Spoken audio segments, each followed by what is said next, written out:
They say everything's bigger in Texas, but they never tell you that includes the strange, the twisted, and the deeply unsettling. From ghost towns hiding secrets to medical experiments gone eerily silent, tonight I'm going to take you somewhere most never dare to look. Because behind the sunshine and barbecue, Texas holds things you were never meant to know. These aren't legends, they're true stories. Twisted, weird facts that still haunt the Lone Star State. The Screaming Bridge of Arlington. I used to live in Dallas. It was a few years ago, and every Friday night, my friend Ben and I would drive out west toward Arlington, just to get away from the noise. One night, he suggested we stop near a place he'd read about online, a spot locals refuse to visit after dark. It's known as the Screaming Bridge. It's not marked on most maps, but if you follow the old road past River Legacy Park and take a winding trail through the trees, you'll find it, or what's left of it. It's a decaying slab of concrete now, covered in rusted railings and warped from decades of neglect. But once, it was the site of a tragic accident.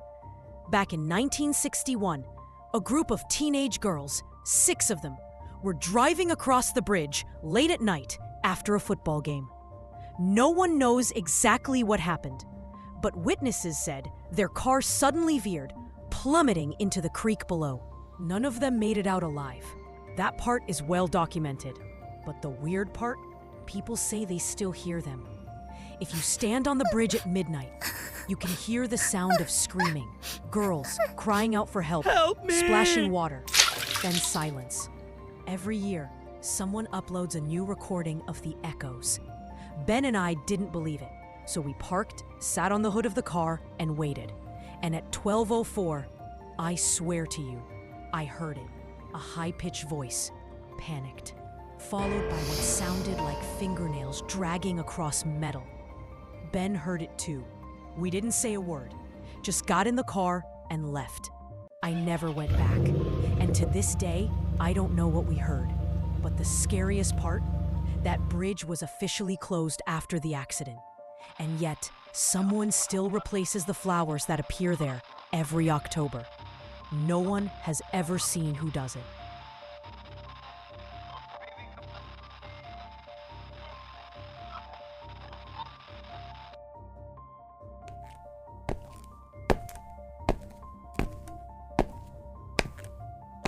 The experiment at Terlingua. You've probably never heard of Terlingua.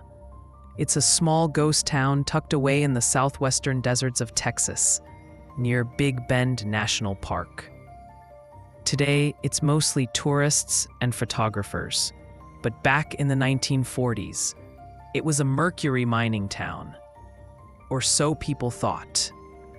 Locals whispered that strange people came there, men with government tags, doctors without names. They brought patients, and they didn't leave. One of the only living witnesses was a man named Jorge Valencia, now in his 80s.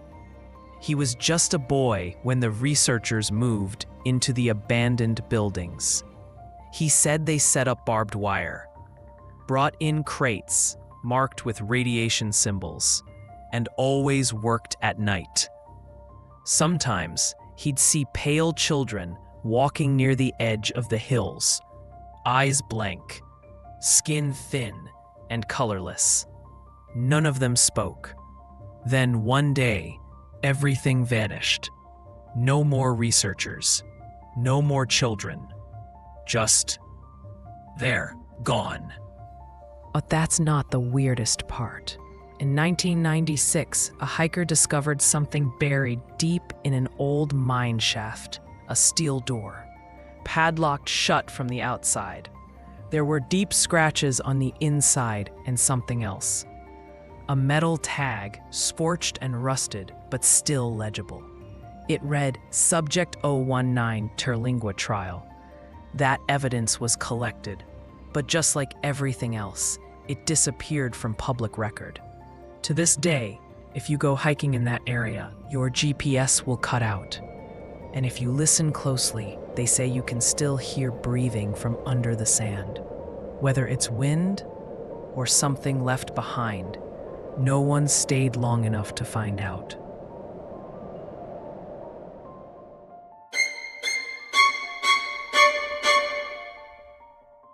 The thing that walks in Marfa. I've saved the one that still haunts me for last. Marfa is a quiet, artsy town in West Texas, mostly known for the mysterious Marfa lights, floating orbs that people say are ghosts, aliens, or something stranger. But there's another story, one I've never seen written down. A man named Eli ran a cattle ranch out there. He was in his 60s when I met him. Rugged, quiet, the kind of guy who'd lived a full life under the Texas sun. One night, he told me something he swore was true. It happened in '83. The cattle were spooked, bolting toward the fences in the dead of night. Eli got out there with a shotgun and flashlight. He found one of the cows split open, its insides perfectly removed with no blood. That wasn't the first. Over the next month, 4 more cows were found that way, always under a full moon. Then he saw it. He described it as a man, but not quite. Tall, bony.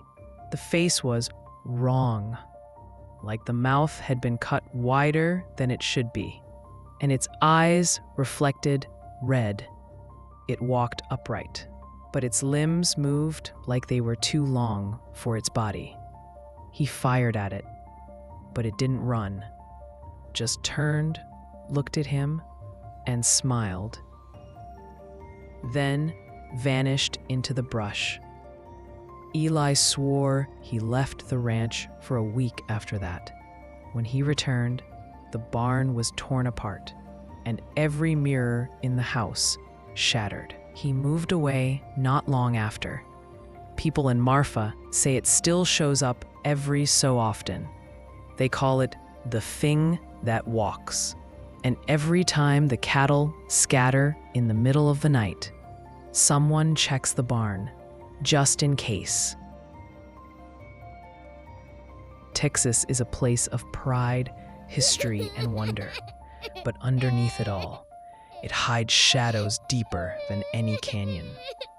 Whether it's the cries from a forgotten bridge, secret trials buried in the desert, or a creature that shouldn't exist, one thing's for sure: Texas remembers, even if you try to forget.